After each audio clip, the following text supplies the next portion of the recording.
Quiero agradecerle a don Guillermo que está aquí con nosotros para impartir esta charla.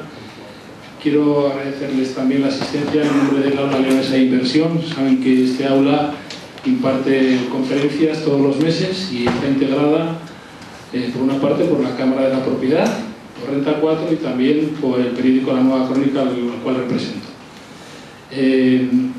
También decirles que normalmente el Aula Leonesa de Inversión hace unas conferencias que tradicionalmente habían sido en los salones de la Cámara de la Propiedad, y a partir de este año se están alternando cada mes, unos en los salones de Renta 4, que son nuevos, que acaban de inaugurar. Entonces se va alternando Cámara de la Propiedad y salones de Renta 4.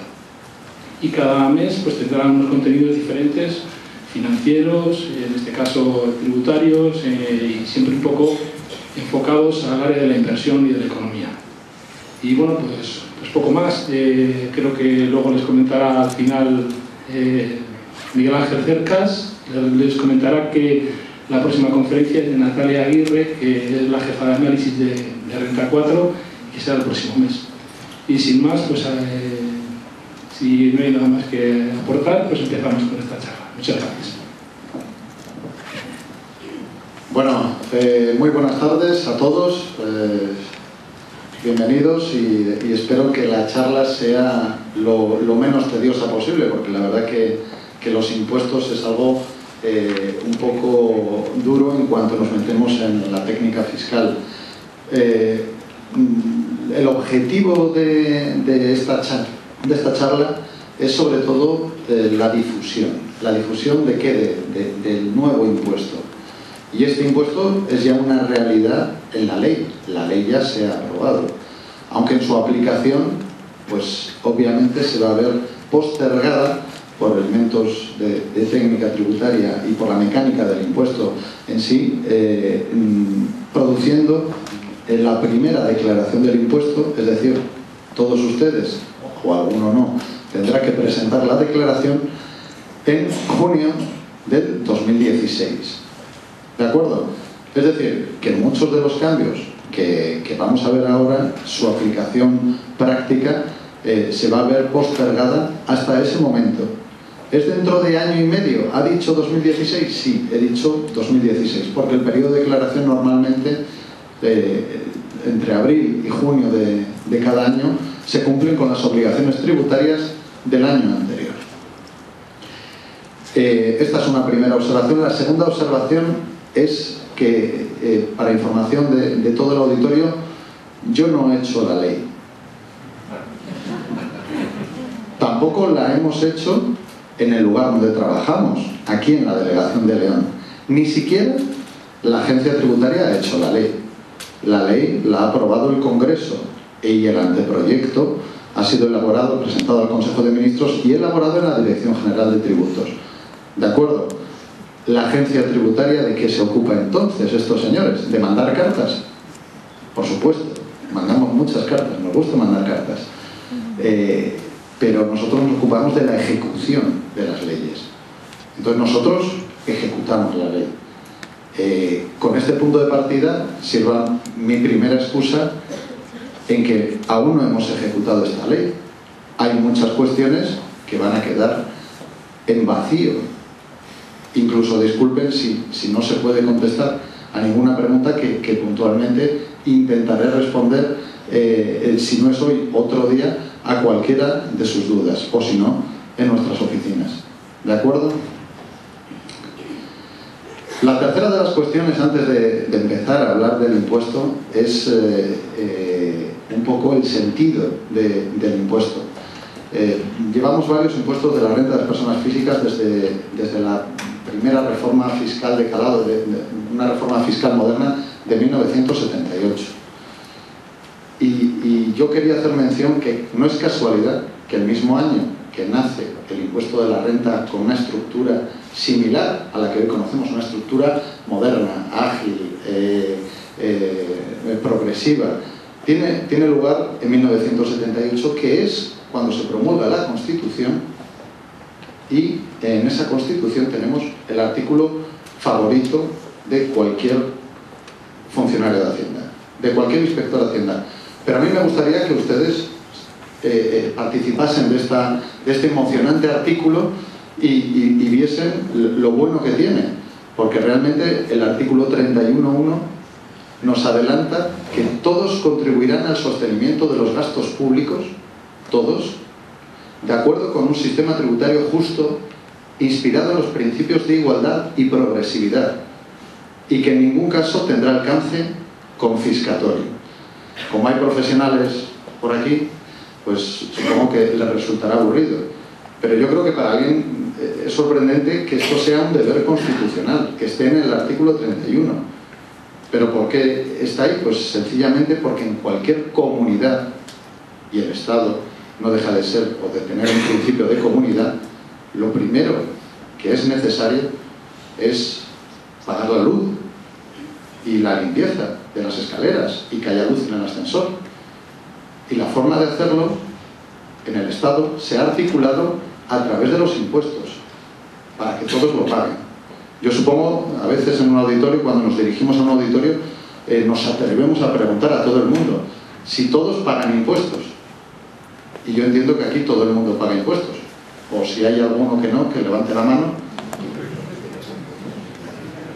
que enseguida le demuestro que paga impuestos. Porque a veces cuando vamos a los colegios, porque la verdad es que también aterrorizamos a los niños, ya desde pequeños, vamos allí y les trasladamos un poco estos criterios. Y lo ven muy lógico que el parque donde van, pues haya que pagarlo entre todos. O el hospital donde han ingresado a su abuelo, que se pague entre todos. ¿De acuerdo? Ellos lo ven muy fácil. A veces, hablando de declaraciones de renta, de deducciones, reducciones, de planes de ahorro a largo plazo, de coeficientes monetarios o de abatimiento, se nos olvida que lo que hay detrás es esto, es pagar todo esto que disfrutamos y que estamos todos totalmente de acuerdo en sostenerlo, que es nuestro Estado de Derecho y que se guarda por muchos años. Y aquí acaba un poco lo que es el inicio de la charla, intento un poco didáctico, ¿no? Y de introducción ya pues en temas que yo supongo que ustedes estarán mucho más interesados. Podemos hablar de la ley. La ley es compleja, cualquiera lo puede reconocer, es compleja. Tiene en su articulado pues conceptos que pueden ser extraños para cualquier ciudadano. Sin embargo, yo lo que les quería acercar es una posibilidad de llegar hasta esa ley, hasta esos deberes que nos van a incumbir a todos, y a través de un medio que tenemos gratuitamente,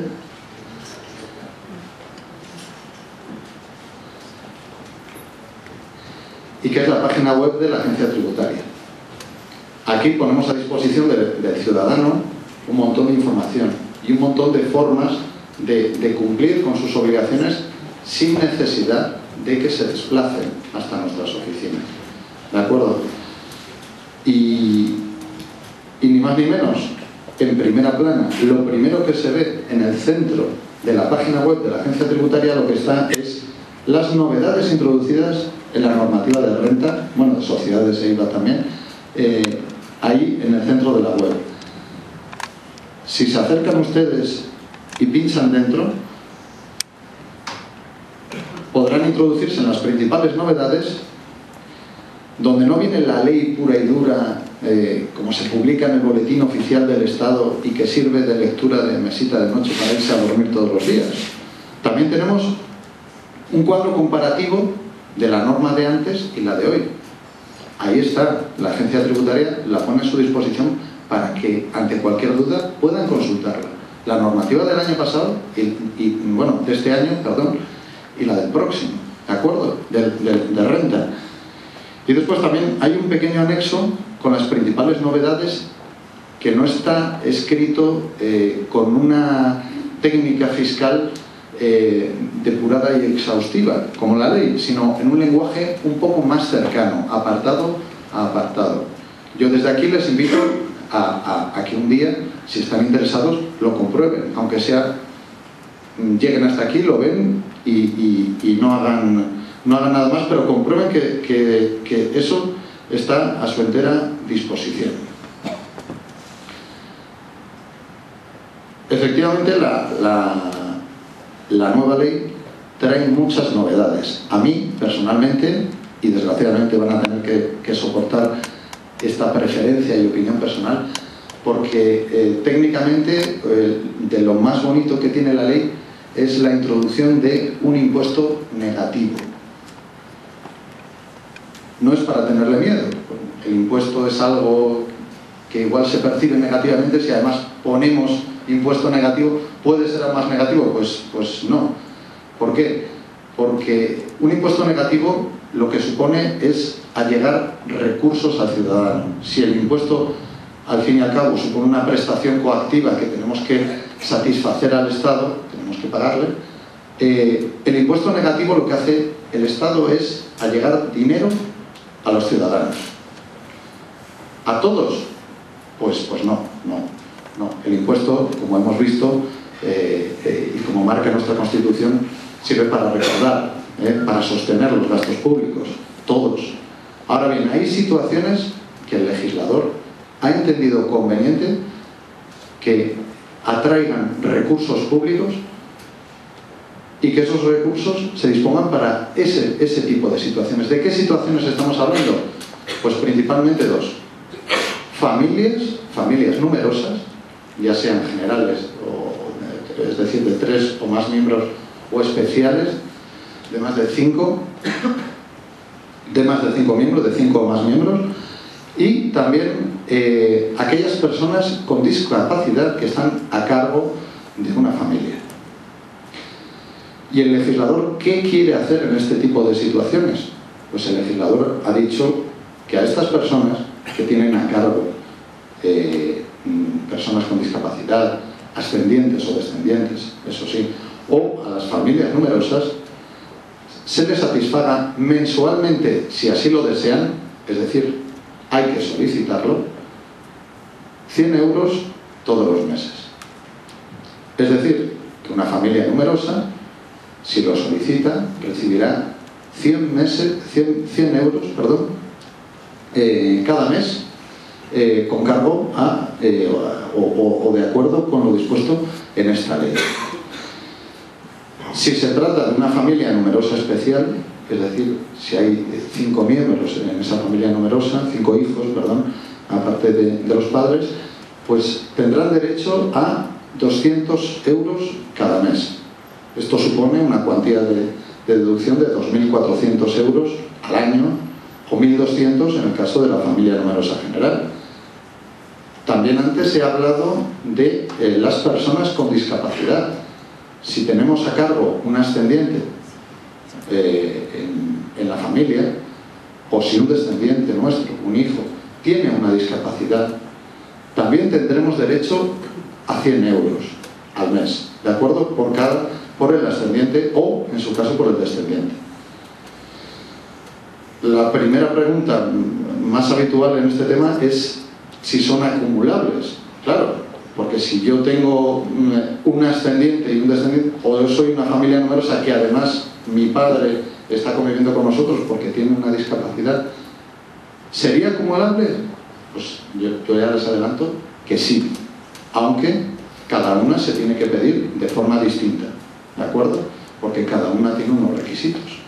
Por un lado, la familia numerosa, a través del libro de familia o la documentación correspondiente de la comunidad autónoma que gestiona las familias numerosas, se va a verificar, y en el caso de la discapacidad, pues el documento correspondiente de la Gerencia de Servicios Sociales, del INS, que acredite pues esa discapacidad.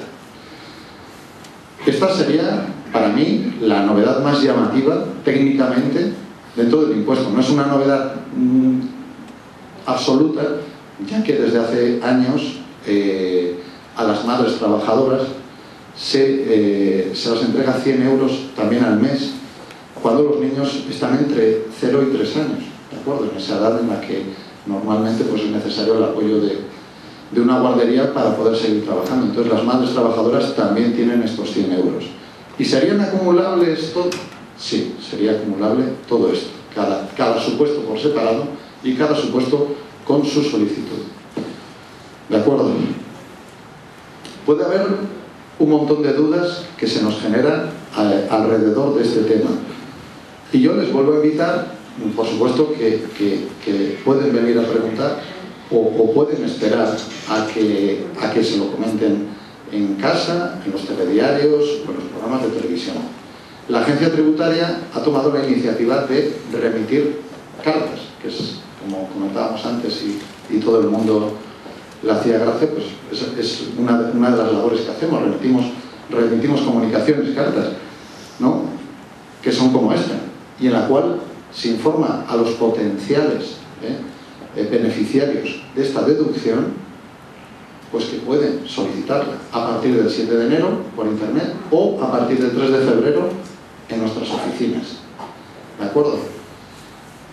Si les llega una carta de la agencia tributaria, yo lo primero que les pediría es que la abriesen, porque mucha gente viene a nuestras oficinas con la carta sin abrir,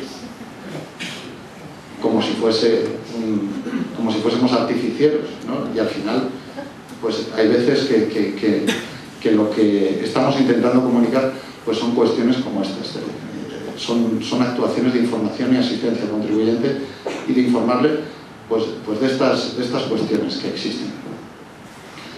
En cualquier caso, también tenemos más información acerca de estas deducciones familiares en la página web. De hecho, aquí tenemos la deducción de familias numerosas y personas con discapacidad, y la tramitación está bloqueada. Obviamente, ya les he dicho que hasta el día 7 de enero no se puede presentar la solicitud por internet, pero sí que tenemos aquí la normativa, ¿no?, la información general de la deducción y un cuestionario de preguntas frecuentes, ¿no? ¿Quiénes pueden pedir? ¿Desde cuándo se puede solicitar el abono? ¿Cuáles son los requisitos de discapacidad? Todo está aquí, ¿de acuerdo? Con esto lo que quiero allegar al público y difundir es precisamente estos instrumentos que tenemos aquí y que en cualquier caso están a disposición del ciudadano en general. Cualquier cuestión relativa a esta deducción, pues tienen aquí realmente la información correspondiente.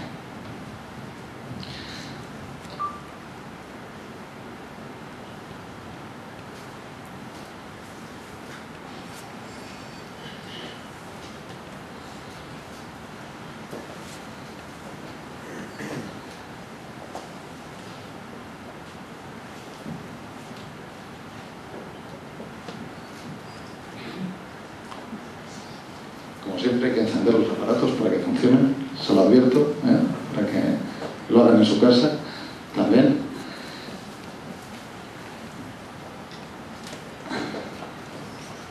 Ya está. Bueno, la reforma del impuesto, ¿para qué? ¿No llegaba recursos al Estado? Pues efectivamente. No declaraba todo el mundo, efectivamente, casi 20 millones de declaraciones el último año hemos recibido por el impuesto a la renta de las personas físicas. Entonces, ¿qué se quiere? ¿Qué se pretende hacer con la reforma? He tomado prestado un poco de los compañeros de la Dirección General de Tributos las ideas principales que tiene esta reforma y que se traducen, por un lado, en rebajar la carga tributaria a los trabajadores y autónomos, especialmente a aquellos de rentas o de rendimientos más bajos. Ese es uno de los objetivos principales de la ley. Además, tenemos, como hemos visto, otro de los objetivos estrellas es la familia y las situaciones de discapacidad, es decir, sensibilizarnos un poco ante estas situaciones que siempre han tenido un tratamiento fiscal ventajoso, pero que está yendo en aumento, como podemos ver dentro de la norma. Y además, fomentar el ahorro. ¿De acuerdo? Como novedad principal están los planes y seguros a largo plazo, que los veremos un poco después, y que tienen como objetivo realmente fomentar el ahorro como símbolo de la fortaleza económica de un país, pues dentro del Estado. ¿Y vamos a pagar menos impuestos? Al final es la pregunta que todo el mundo se hace. Y yo, como ya me me he blindado ante esa pregunta, nada más empezar, lo primero que he dicho es que la declaración del impuesto se presenta en junio de 2016, pues los puedo decir, pues habrá que esperar entonces a ver cómo sale la declaración, de acuerdo con la situación subjetiva de cada persona. No se puede decir aquí y ahora. Sí se puede atisbar un poco que, por ejemplo, los tipos impositivos bajan. Esto es una observación objetiva, no es necesario favorecerla o apoyarla mucho, porque los números hablan por sí solos. Y es que las bases van disminuyendo desde casi un 25% que pueden pagar las primeras rentas hasta 12.500 euros, pagan actualmente, pues pasarán el próximo año a pagar un 20%. Y en 2016 será un 19%, porque la reforma tiene esta escala de gravamen, este tipo impositivo que se va a aplicar a la base, al conjunto de rendimientos y ganancias patrimoniales del ciudadano, va a tener un efecto, como vemos, descendente sobre esa base. ¿Por qué? Porque el tipo impositivo es menor. ¿Esto qué va a suponer? Pues que también, a través del sistema de retenciones, y contradiciéndome a lo que he dicho, se puede ir viendo cómo va a incidir este nuevo impuesto en nuestro día a día. Y es que en enero, aquellos que tenemos nóminas sobre todo, o pensión, pues se les va a aplicar ya las nuevas retenciones. Y esas nuevas retenciones van a ser realmente una de las primeras visiones de cómo va a quedar el impuesto, de si vamos a pagar más, de si vamos a pagar menos. Por de pronto, esas retenciones que veremos en enero van a ser el resultado parcial de esta escala de gravamen. El impuesto, como he dicho, se va a aplicar en dos tiempos. Una bajada de tipos en 2015 y otra bajada en 2016. En general, el resto de las normas tienen su entrada, las normas sustantivas, no estos números, en el año 2015. ¿De acuerdo? Para el periodo impositivo 2015, que habrá que declarar en junio de 2016. Pero también podemos ver cómo puede afectar a una persona, a un trabajador individual y sin hijos, una situación o a un pensionista también sin hijos, cómo va a afectar, con qué escala de gravamen a una persona que tiene unos rendimientos de 12.000 euros o una pensión de 12.000 euros al año. Estoy hablando al año, no por meses, no se confundan. La rebaja pues sería del 100% del impuesto satisfecho.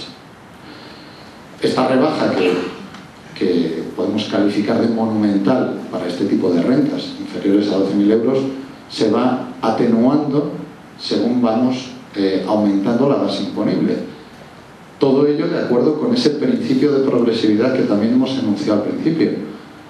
El que más tiene va a pagar más, ¿de acuerdo? Y el efecto al final, pues podemos ver que con rendimientos íntegros de 15.000 euros, la rebaja pues será en torno al 20%, al 9% en el caso de 20.000 euros, y así siguiendo, incluso hasta las personas que dispongan de unos rendimientos de trabajo superiores a 100.000 euros van a tener cierta rebaja impositiva. Quizás no tan espectacular en términos relativos como las de las rentas más bajas, pero sí que tendrán cierta rebaja del tipo impositivo. Con lo cual, este es otro de los pilares de la reforma que se estaba anunciando, que el incidir especialmente en trabajadores y autónomos con rentas más bajas. Y otro pilar era el de la familia y el de las situaciones de discapacidad. ¿Y la ley es sensible a este tema? Pues, como hemos visto, sí. Les he estado hablando del impuesto negativo, de esa deducción para familias numerosas y para situaciones de discapacidad, pero también el impuesto tiene un mecanismo cuando se computan todas las rentas, todos los ingresos de una persona, se suman y se forma lo que llamamos la base imponible técnicamente, se le aplica un mínimo. ¿Qué es ese mínimo? Pues un mínimo de gastos que no deben estar gravados, que entiende el legislador que no se deben gravar. ¿Por qué? Porque aunque sea renta, aunque sean ingresos del periodo, obviamente se necesita para comer, para vestir, para farmacia, un mínimo personal, pero también un mínimo familiar cuando se tienen personas a cargo. Este mínimo familiar se va a ver aumentado, ¿de acuerdo? Si antes se deducían 1.800 euros por el primer hijo, ahora van a ser 2.400. En el caso del segundo hijo, de 2.000 euros se pasa a 2.700. Es decir, una familia de 2 hijos va a ver reducida su base imponible en 5.100 euros, cuando en 2014 veía reducirse en menos de 4.000 euros. Con el tercer hijo pues sucede lo mismo, el incremento es menor, y con el cuarto también, aunque las cantidades ya eran altas también en el año 2014. Y en el caso de ascendientes a cargo, también se reduce. ¿En qué cuantía? Pues también en torno a un 25%, ¿de acuerdo? El mínimo por edad y por ascendientes de menores de 75 años o mayores de 75 años, también. En el caso de la discapacidad, también se ve aumentado en porcentajes entre el 25 y el 30%. ¿Cuál es la finalidad de esto? Pues la finalidad de esto es sensibilizar un poco, bueno, la ley, el impuesto, sensibilizar el impuesto ante este tipo de situaciones que no son situaciones cómodas y que merecen pues disponer de la mayor parte de los recursos posibles. ¿Esto es compatible con la deducción? ¿Es lo mismo? ¿Es el efecto? Totalmente independiente. Estoy hablando de dos cosas distintas, ¿de acuerdo? No se va a restar la deducción de este mínimo ni este mínimo de la deducción. Son dos cuestiones independientes. Eso sí, inciden de forma positiva en estas situaciones que estamos comentando, ya sean familias numerosas o situaciones con un ascendiente o un descendiente con discapacidad.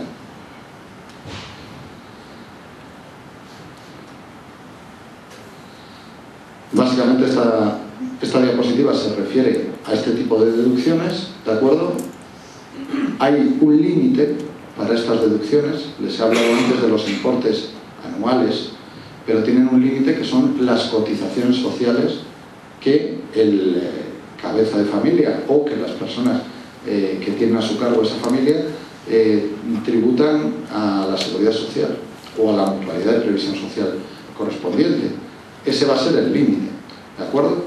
Pero a priori pues se tiene derecho al cobro de esos importes. Este límite no opera respecto a estos mínimos familiares que hemos visto, es solo para las deducciones por familia numerosa y por discapacidad.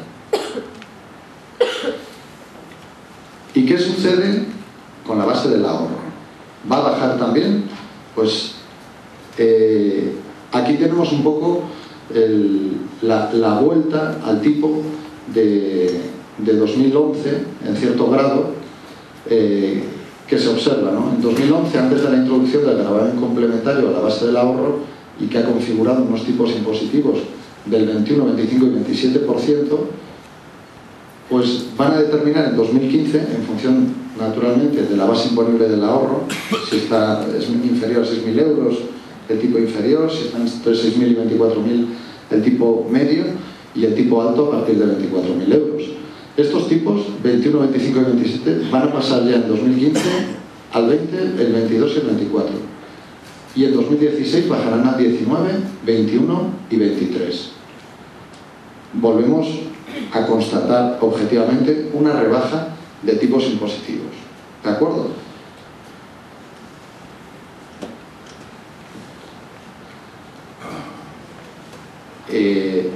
Les hablaba antes del fomento del ahorro. El ahorro es una variable económica de indudable fortaleza para un país. el dinero ahorrado al fin y al cabo suele traducirse en inversión, y la inversión es un motor del país. El fomentar este ahorro ha entendido el legislador que es importante, y por eso da entrada a unos seguros, a los planes de ahorro a largo plazo, ya sea el seguro de ahorro a largo plazo y en la cuenta de ahorro a largo plazo. Se establece con una inversión máxima de 5.000 euros, y la ventaja fiscal que tienen estos planes de ahorro es que, una vez recuperados, la renta derivada de ese ahorro no tributa, no paga impuestos, está exenta de tributación, con la condición principal, una vez contratado este contrato de ahorro a largo plazo, con la característica principal que se debe recuperar a partir del 5.º año. Si no, comenzaría la tributación. ¿Y qué pasa con los PIAs, con los planes de ahorro de la legislación anterior? Continúan igual, ¿vale? Hay una disposición transitoria que mantiene su vigencia, con la única ventaja y homogeneización, también hay que decirlo, de rebajar el plazo que establecían los PIAs a 10 años, lo rebaja, esos planes de ahorro que existían anteriormente, lo rebaja a 5 años también. Estas son las medidas de fomento del ahorro. Continúa siendo tributariamente interesante o fiscalmente interesante, o al fin y al cabo tienen cierto ahorro, los planes de previsión social. ¿Por qué? Pues porque siguen suponiendo una reducción de la base, aquello donde vamos a aplicar los tipos. Eso sí, se ha rebajado el límite del que gozarán estos planes de previsión. En general, al ciudadano normal no le van a afectar, porque las aportaciones anuales que se realizaban a estos planes, en la mayor parte de los casos no superaban estos 8.000 euros. Se topan también, en cualquier caso, con el 30% del rendimiento neto del trabajo o actividades económicas, con lo cual, en cuanto entre uno de estos límites en juego, pues topará, hará de tope a esta reducción. ¿De acuerdo?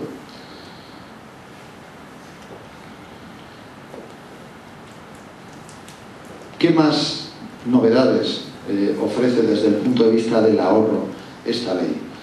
Pues nos ofrece también una exención por aquellas inversiones que vendamos.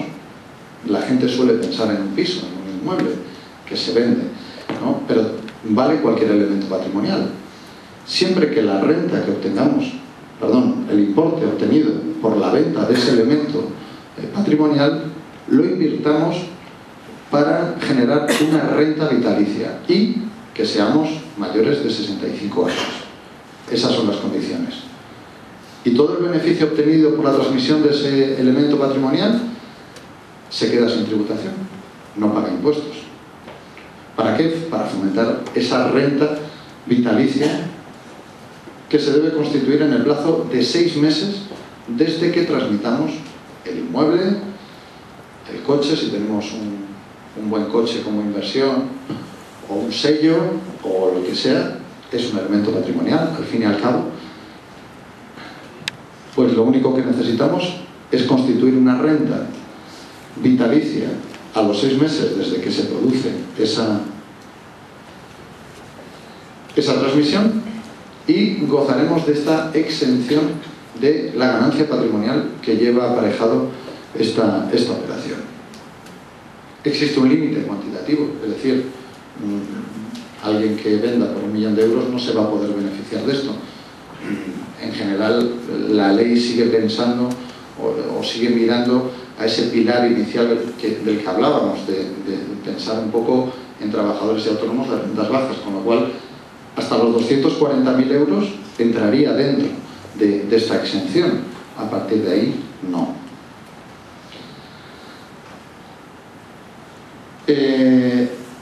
La exención de 1.500 euros habitual de los dividendos finaliza con esta ley. ¿De acuerdo? Esto normalmente ya está venido gente a quejarse a las oficinas, a lo que normalmente respondemos lo que yo ya les he dicho. Nosotros no hemos hecho la ley, aunque la aplicaremos así, con lo cual pues esta rebaja habitual de los rendimientos de capital mobiliario vía dividendos, pues no van a gozar de esta reducción.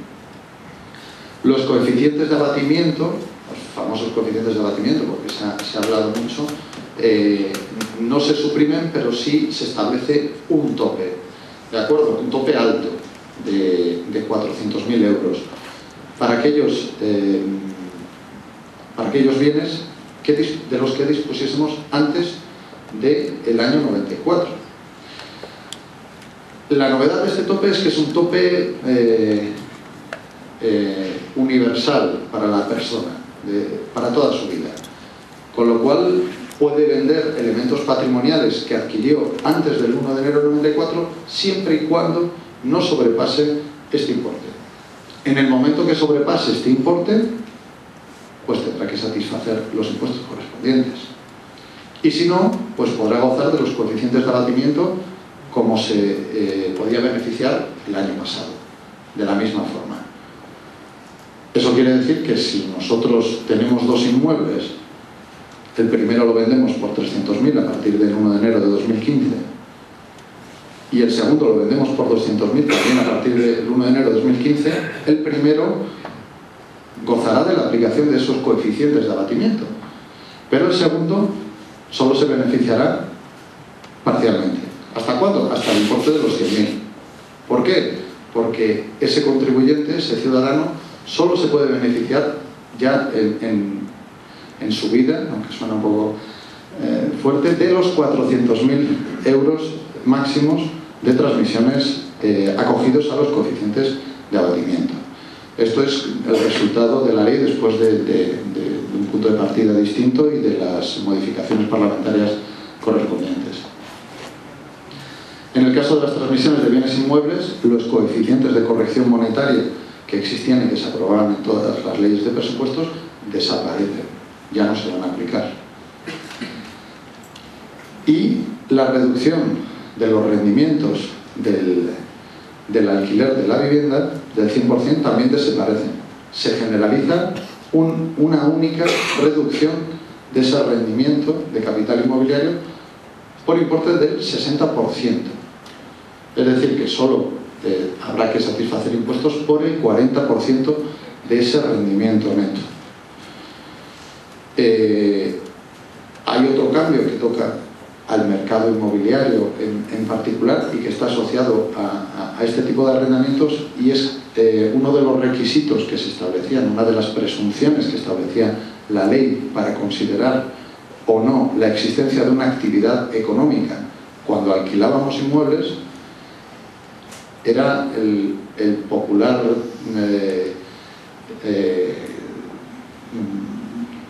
¿cómo se llama? Bueno, el local y la persona, o el perro y casa, que se conoce habitualmente. Si se tiene el local y la persona contratada a jornada completa, pues se presume que hay una actividad económica y por lo tanto yo no tributaría por el rendimiento, podría no tributar como un rendimiento de capital inmobiliario, sino como un rendimiento de actividad económica. Para el próximo año se suprime uno de estos requisitos. Ya no se necesita el local en exclusiva afecto a esa actividad. Solo se precisa el tener contratada una persona a jornada completa, y con eso ya se podría considerar un rendimiento de actividad económica. ¿Y ese rendimiento tendría esta reducción del 60%? No. Al final las decisiones, las opciones que tiene cada ciudadano en función de las rentas serán personales y siempre que confluyan el requisito que hemos establecido. También afecta en cualquier caso a estos temas inmobiliarios, a la calificación ya sea de rendimiento de actividad económica o de rendimiento de capital inmobiliario, pero esa reducción del rendimiento neto del 60%, una reducción muy amplia para ser una renta, solo se prevé para los rendimientos de capital inmobiliario.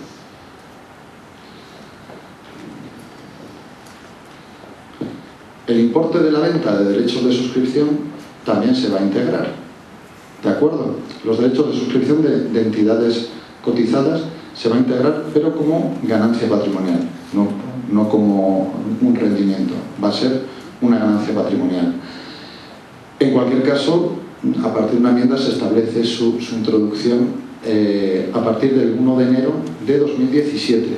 Es decir, que estamos hablando ya pues, de cosas que igual pues bueno, vamos a tardar años en verlo, este tipo de tributación.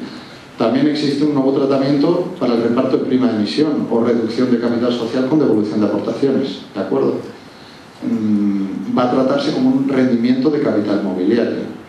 A través de determinados requisitos y comprobando la disminución de los fondos propios es superior a la efectivamente constatada antes de ese reparto y posteriormente a esa fecha, pues tendrán esta consideración. En temas de imputación temporal, es decir, cuándo debo declarar una renta, una de las novedades importantes, novedad clarificadora, porque anteriormente podía generar un conflicto, ciertas disensiones entre la administración tributaria y el contribuyente, es el momento en el que debo computar la ayuda. Cuando me dan una ayuda, una subvención pública a cualquier ciudadano, ¿cuándo lo tengo que computar? ¿Cuando me la conceden o cuando ya es exigible esa ayuda? Pues bien, la ley imputa directamente de forma temporal el cobro al ejercicio en el que se cobre efectivamente. Yo creo que ya no puede haber ningún tipo de discusión en torno a la tributación de estas ayudas y subvenciones, ya que sin lugar a dudas el año, el ejercicio, el periodo impositivo en el que lo cobre, pues es el año en el que debemos declarar esa ayuda.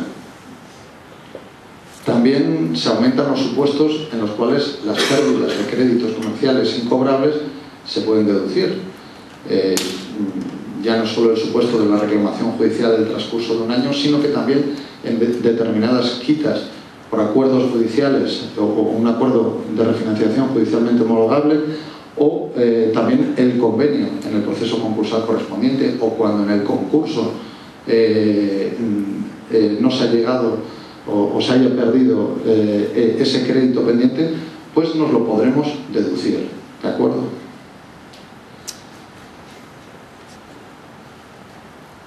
Y también existe una serie de novedades en cuanto a las exenciones. Hay una serie de exenciones que se retocan, que se modifican, y otras nuevas que aparecen.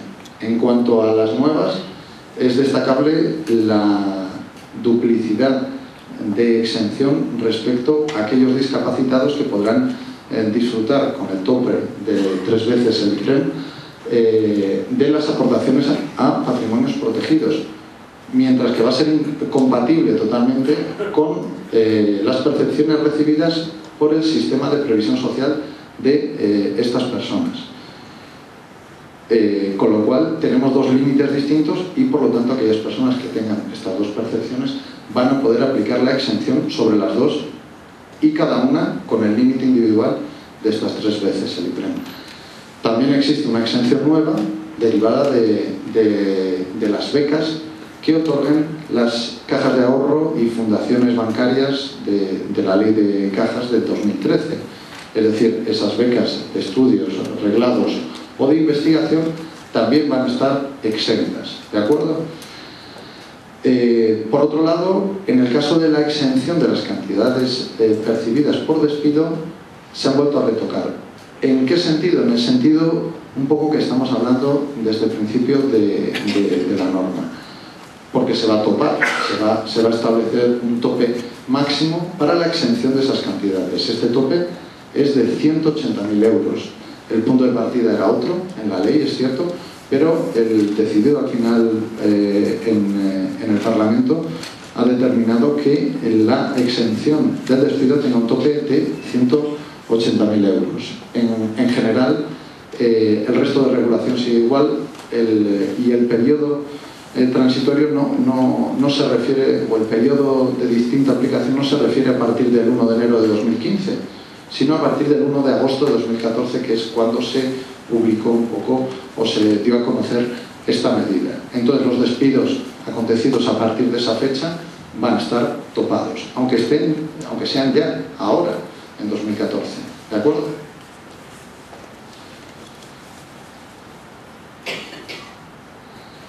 Existe en el caso de los rendimientos en especie que se satisfacen por parte de las empresas también alguna novedad. Por un lado, la cesión de uso de vehículos, que es un rendimiento en especie, obviamente, que conlleva su ingreso a cuenta, etcétera, puede optar a una tributación más beneficiosa siempre que se utilicen vehículos menos contaminantes, de casi un tercio de la tributación correspondiente a esa renta en especie. También los contratos de seguros de vida mixto tienen que imputar obligatoriamente la prima correspondiente al fallecimiento o incapacidad, siempre y cuando superen los 50 euros anuales. ¿De acuerdo? Se tiene que imputar al trabajador como renta en especie este tipo de prima. Y también se establece una exención por entrega de acciones a todos los trabajadores, de hasta 8.000 euros. Otra renta en especie que goza de exención, pero siempre y cuando con el requisito de que se ofrezca a todos los trabajadores, no a alguien en particular que casualmente se beneficia de este tipo de rentas en especie y de esta exención.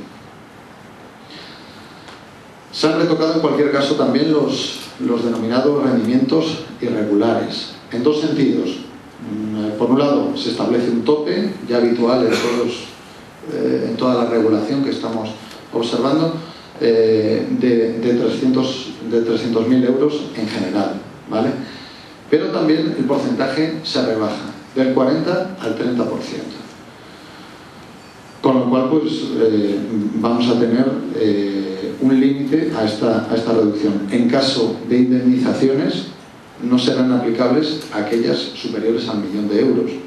Fíjense, supongan ustedes de qué tipo de indemnización estamos hablando, que nos pueden decir, hombre, han subido la tributación. Bueno, ya, pero la indemnización es de 1.000.000 de euros.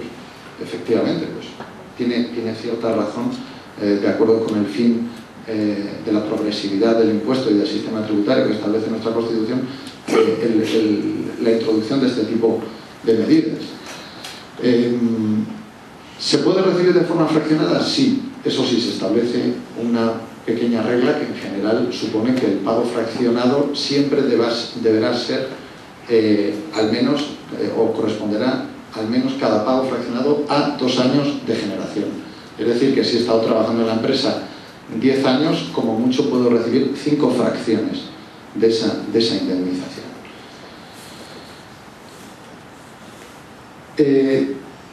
No se aplica un máximo vital, como veíamos antes en los coeficientes de abatimiento, ¿no? Una indemnización que puede recibir, que esté exenta para, una reducción por rendimiento irregular para toda la vida, pero sí que no puedes ser objeto habitual de este tipo de rendimientos irregulares. ¿Por qué? Pues porque no se podrá aplicar cuando el contribuyente hubiera obtenido otros rendimientos con periodo de generación superior a 2 años y hubiese aplicado esta reducción en los 5 últimos años. Es decir, que no podemos tener casualmente, de forma recurrente, rendimientos irregulares todos los años. Nos puede pasar a todo el mundo tener un rendimiento irregular en un momento dado, pero el tenerlo todos los años pues llama un poco a la regularidad. Se establece de forma precavida por parte de la ley pues este límite al disfrute de la reducción. Y en el caso de rendimientos irregulares de capital, de la misma forma también se establece un tope.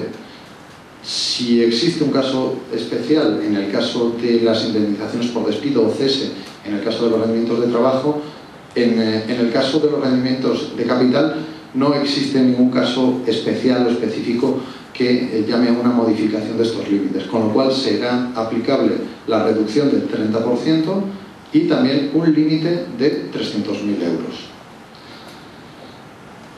También se establece como precaución que los rendimientos de capital mobiliario negativos derivados de donaciones de activos financieros no se van a computar dentro de estos rendimientos y por lo tanto no van a restar dentro de la base.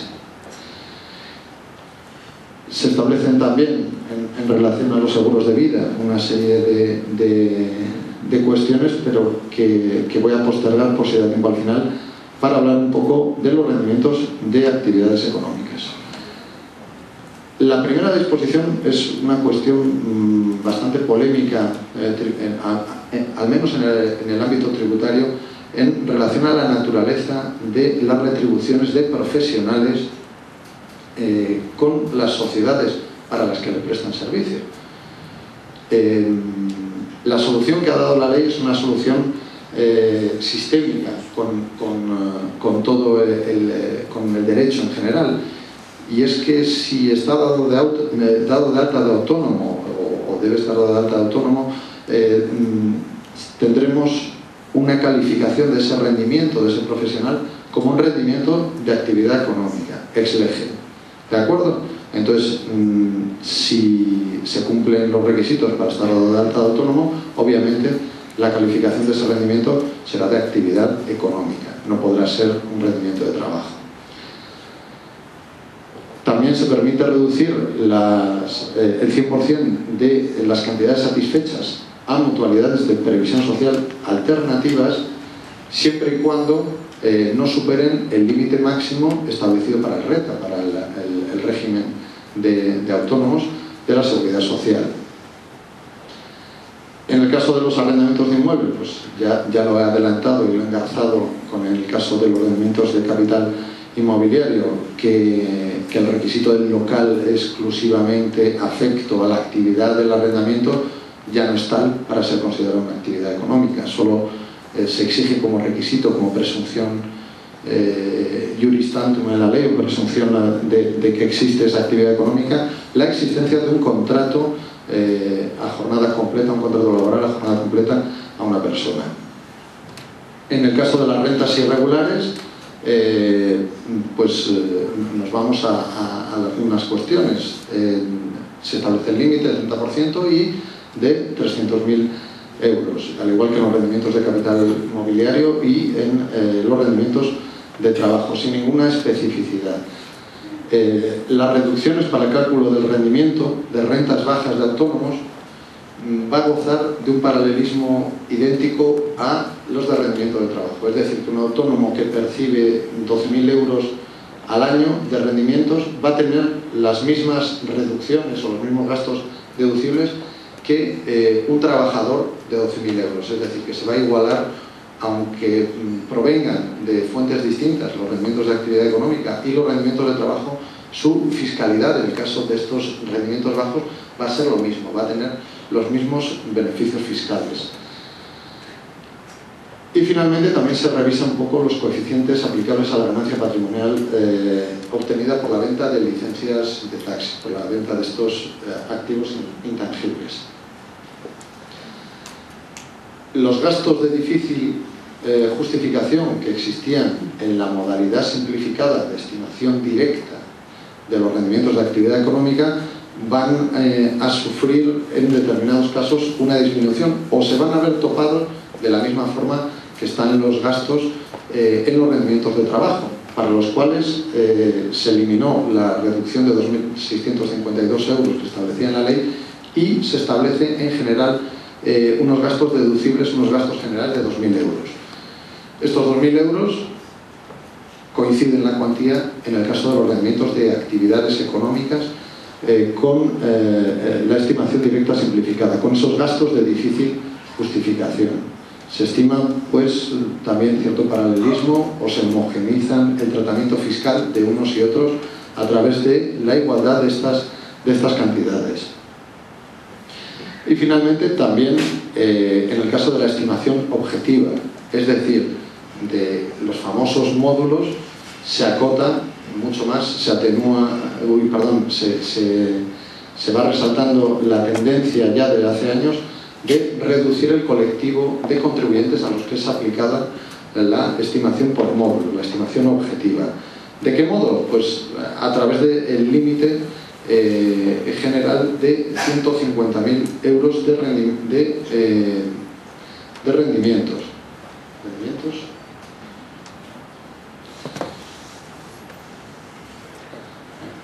Sí, de rendimientos de todas las operaciones, ¿de acuerdo?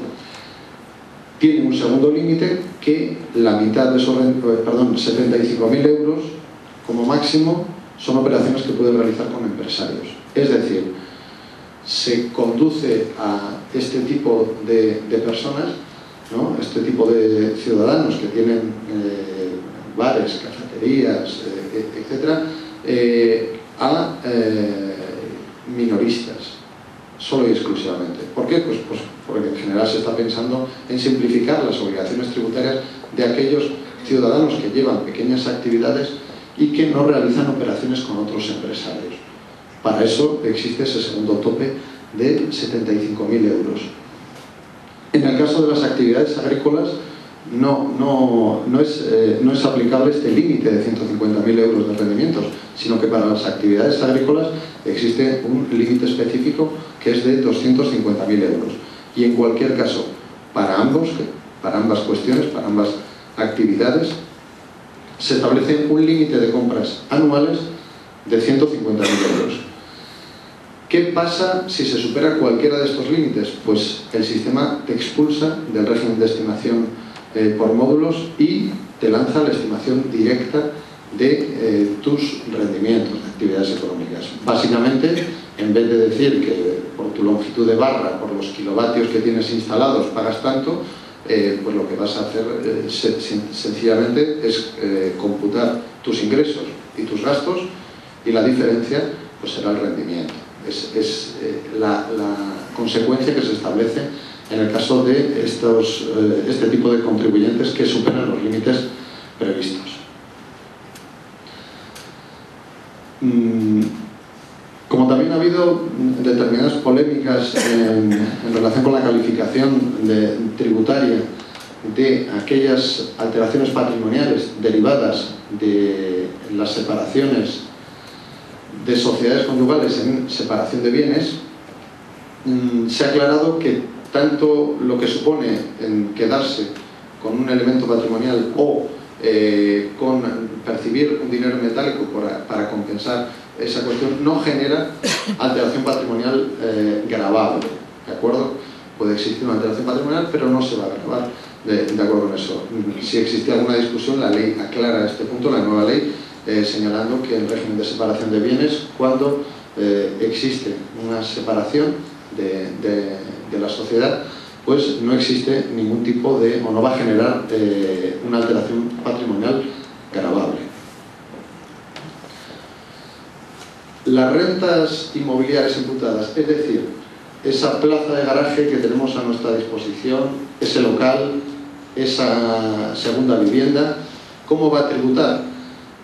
En teoría de la misma forma, ¿no? Al 1,1% si existe una revisión catastral reciente, o al 2% en caso contrario.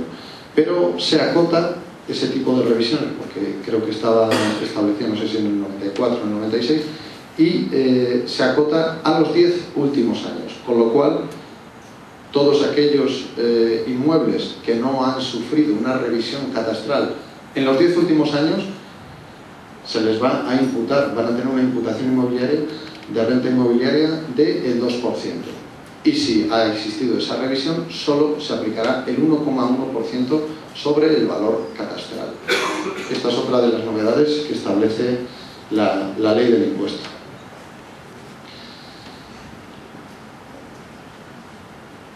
En el caso de determinadas reducciones, en el caso de las aportaciones a cónyuges que no realizan actividades económicas ni tienen rendimientos de trabajo, se eleva la aportación a 2.500 euros, es decir, la parte que en el matrimonio que trabaja puede contribuir a ese plan con hasta 2.500 euros.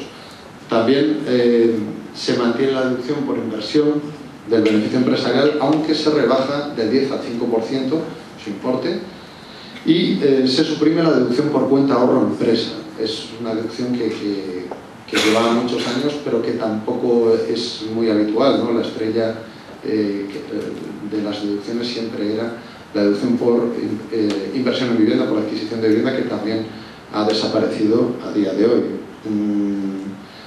Por último, la deducción por alquiler también se suprime, pero como la deducción por adquisición de vivienda se va a mantener transitoriamente para aquellos contratos celebrados antes del 1 de enero de 2015.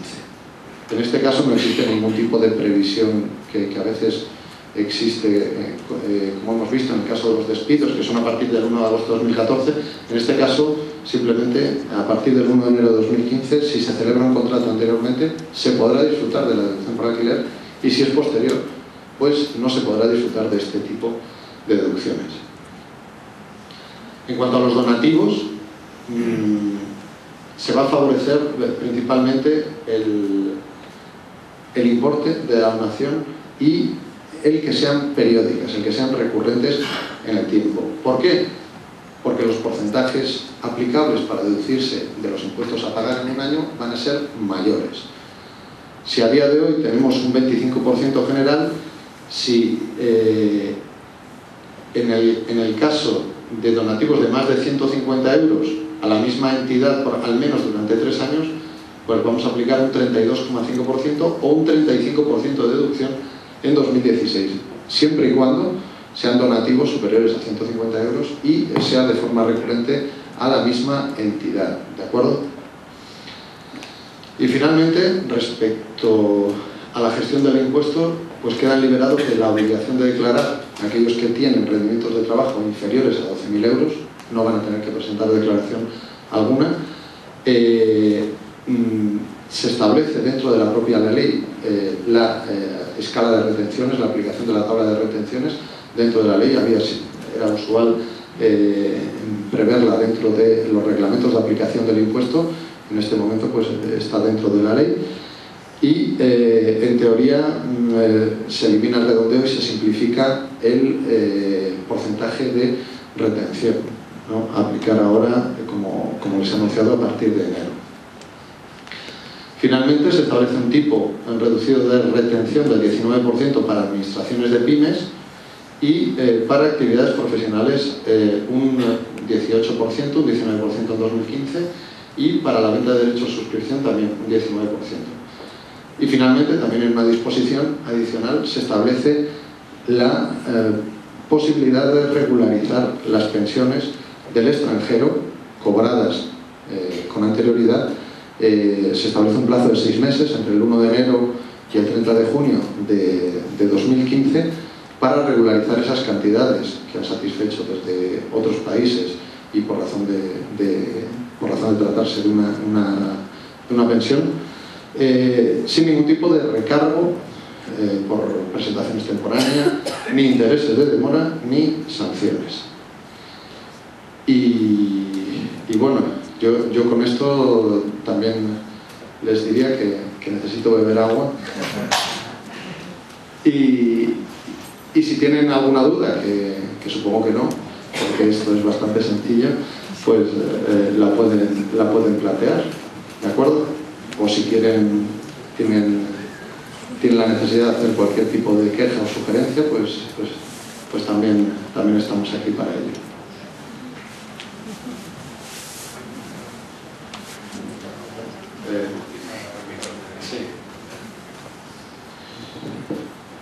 Esto, vamos a ver una cosa, según leyendo la ley de la notificación esta, parece que si tú tienes un caso en el que no declaras un rendimiento inmobiliario, pierdes la bonificación del 60% si te lo descubre en la comprobación, ¿no? Es que igual he ido muy rápido y eso no lo he dicho. La reducción del 60% es para los rendimientos declarados voluntaria y espontáneamente por el ciudadano. Si la administración tributaria descubre que ese rendimiento, que ese piso, que esa plaza de garaje, que ese local no ha sido declarado, no podrá beneficiarse de esa reducción del 60%. Es decir, que tenemos que nosotros introducirlo en nuestra declaración todos los años para poder beneficiarnos de esa reducción del 60%. Es verdad. Perdón por el olvido. La reducción de los requisitos para tener actividad económica ¿computa también para la ley de patrimonio? ¿La exención estaría en patrimonio con esta reducción o habría que seguir con lo mismo que tenía hasta ahora? Pues esto, vamos, me has pillado totalmente. Venía un poco preparado para el impuesto a la renta, pero de patrimonio la verdad que no te podría contestar, pero bueno, yo te mando un correo mañana y te lo digo. O bueno, o a Miguel Ángel, a la cámara. Sí, sí, sí. La verdad que interesante la pregunta, y ya siento no poder con ello. A ver. ¿Alguien más? Voy a hacer de secretaria también, ¿no? No, es casi tiempo.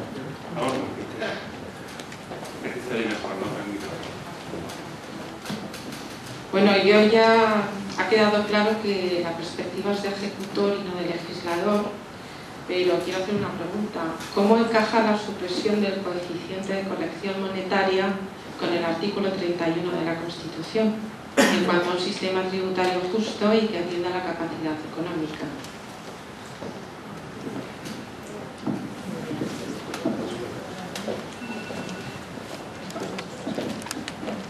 Desde el punto de vista, y perdón por contestar desde el punto de vista técnico-tributario, todos los impuestos no tienen por qué ser progresivos. Y de acuerdo con la capacidad económica, todos estos principios se refieren al sistema. Y el sistema debe mantener todos estos principios o confluir ahí. La decisión del legislador de suprimir las correcciones monetarias, pues bueno, es una decisión. En opinión de algunos, podrá ser solo y exclusivamente con afán recaudatorio. En opinión de otros, pues mire qué simplicidad para las transmisiones de no tener aplicado esto. Yo, desgraciadamente, me acojo a lo que usted mismo ha dicho al principio. Nosotros somos meros ejecutores y las opiniones pues, que suscita la ley son muchas, variadas y controvertidas, y todas muy respetables. Y bueno, yo supongo que usted pensará que obviamente tiene un afán recaudatorio más que otro tipo de finalidad, lo cual me parece absolutamente respetable.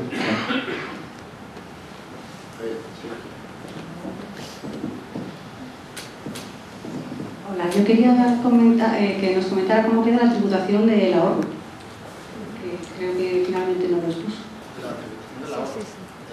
Vamos, ¿hay un plan de ahorro a más de 10 años? ¿Interesa rescatarlo o no le interesa? A 5 años. ¿O el plan? Sí, ahorros de más de 5 años. ¿Con el plan me interesa A rescatarlo? través del plan del PIA, el plan de inversión, o a través de las nuevas opciones que hemos comentado, que son la cuenta y el seguro de inversión a largo plazo. El plan de ahorro antiguo, de la antigua ley, se puede rescatar sin ningún problema.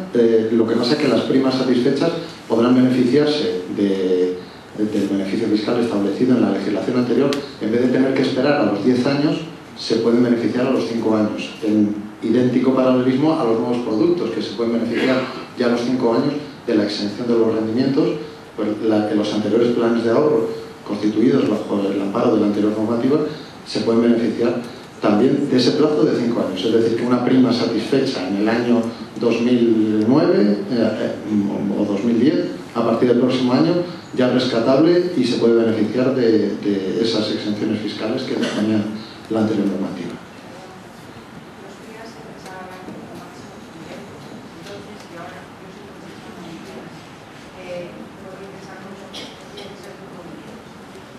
Yo creo que siguen los límites, hasta donde yo he visto, siguen los límites de la normativa anterior. La modificación que se establece en los PIAs es respecto al plazo.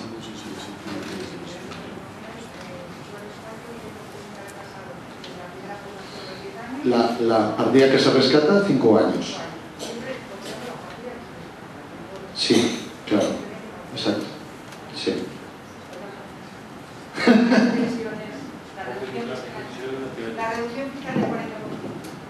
La reducción fiscal del 40% para los rescates de los planes de pensiones, bueno, ya desde el año 2006 las aportaciones ya no tienen reducción fiscal cuando la rescate, pero, y además va a haber unos años, ¿no?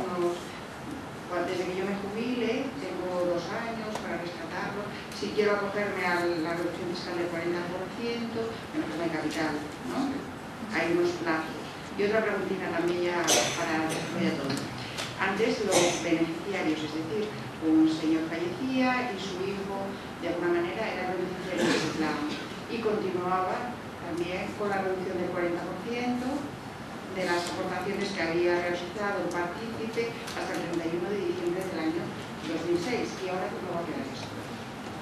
En el caso del fallecimiento, la persona del asegurado, el beneficiario del tomador de seguro. Respecto al plan,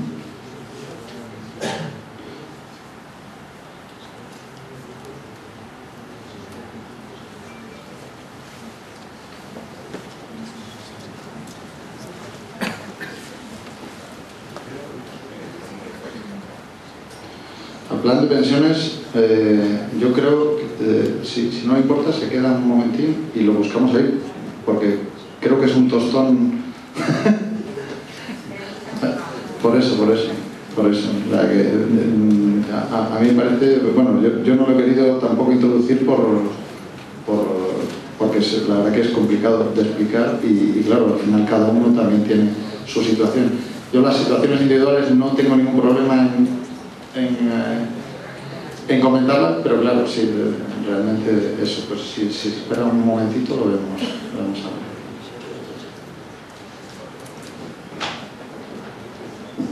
Un aspecto muy puntual de este año para los contribuyentes con pensiones del extranjero que no las habían declarado, que han sido sancionados, o sea, han sido regularizados por Hacienda y sancionados. En los próximos 6 meses pueden pedir la devolución de las sanciones porque hay informaciones contradictorias, etc. A ver, falta aquí como ejecutor lo que sí que puedo decir es que las regularizaciones que se han hecho a partir hasta del proyecto de ley no conllevaban los intereses, es decir, que será una regularización aún de hace unos cuantos meses, ¿no? 3 o 4 meses, sí. En teoría sí, la ley habilita ello. El cauce, así como por ejemplo para las deducciones de familia numerosa, pues está habilitado en la página web y tal, la FROEB, a día de hoy, yo no sé si es a través de la interposición de un recurso, se puede hacer ahora o hay que esperar al 1 de enero de 2015, que es cuando entra en vigor la ley, para solicitar esa devolución. Sí, eso lo conozco perfectamente. Lo que yo no sé, donde está la disensión en si se va a devolver o no, yo entiendo que la ley así lo establece, la disposición adicional correspondiente. No me genera ninguna duda, lo que sí que me genera es la duda de cuándo, si hoy se puede pedir y se tramita o hay que esperar a la vigencia de la ley, la entrada en vigor de la ley, que es el 1 de enero. Pero yo entiendo que sí, Esa fecha no esa fecha es difícil, igual hay alguna, no podría, pero bueno. ¿Alguna pregunta más? Bueno. A ver.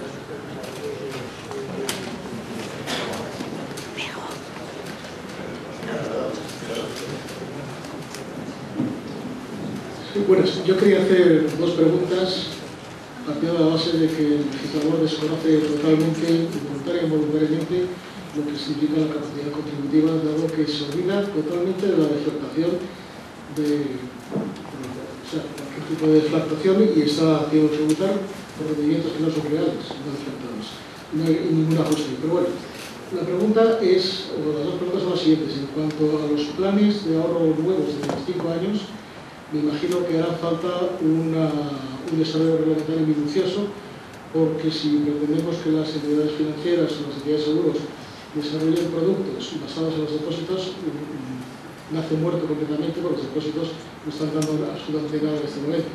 Me imagino que hará falta un desarrollo reglamentario en el cual se puedan crear productos cuya rentabilidad pues pueda obedecer a una serie de fórmulas mucho más complejas, no solamente un depósito. En segundo lugar, en cuanto a los coeficientes de abatimiento que se restringen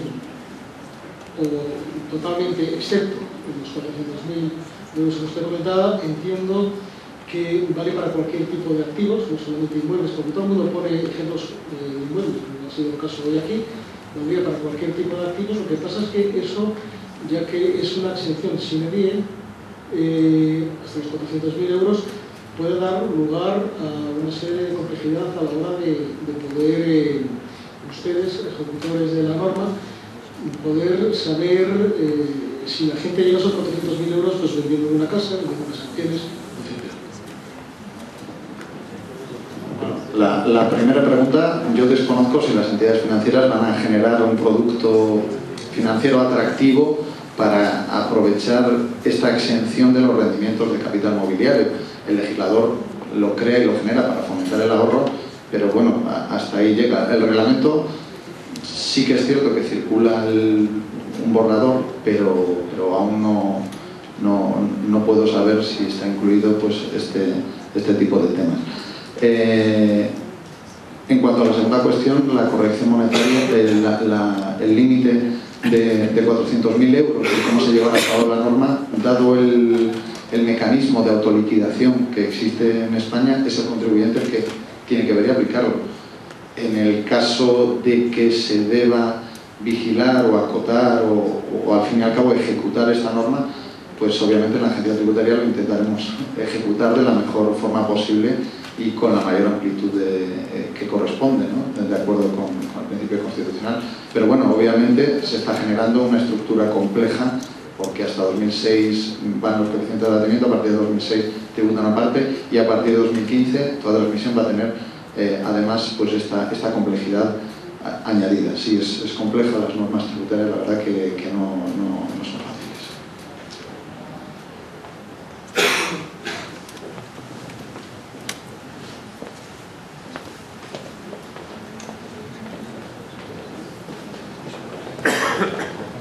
Pues nada, si no hay ninguna pregunta más, solo 3 cuestiones muy breves, pues se nos ha hecho ya un poco la hora. La primera es que dentro de la aula leonesa de inversión hemos elaborado un informe sobre todo lo que afecta la cuestión tributaria al ahorro y a la inversión financiera.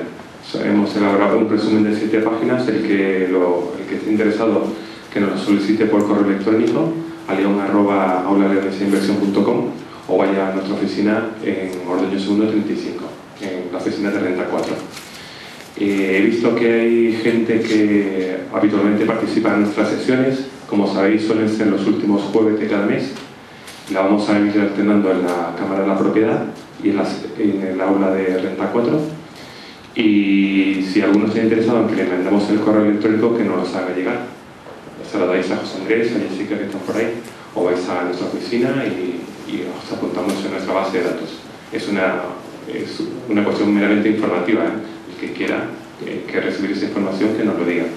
Y después simplemente anunciaros que el último jueves de enero tenemos previsto que venga, bueno, previsto y confirmado, que viene Natalia Aguirre, que es nuestra directora de análisis de Renta 4, que ya lleva, yo creo que 5 o 6 años viniendo aquí todos los años, y es interesante invitarla a principios de año porque nos dará una visión de la perspectiva que tiene Renta 4 de la evolución de los mercados financieros en Europa y en el resto del mundo.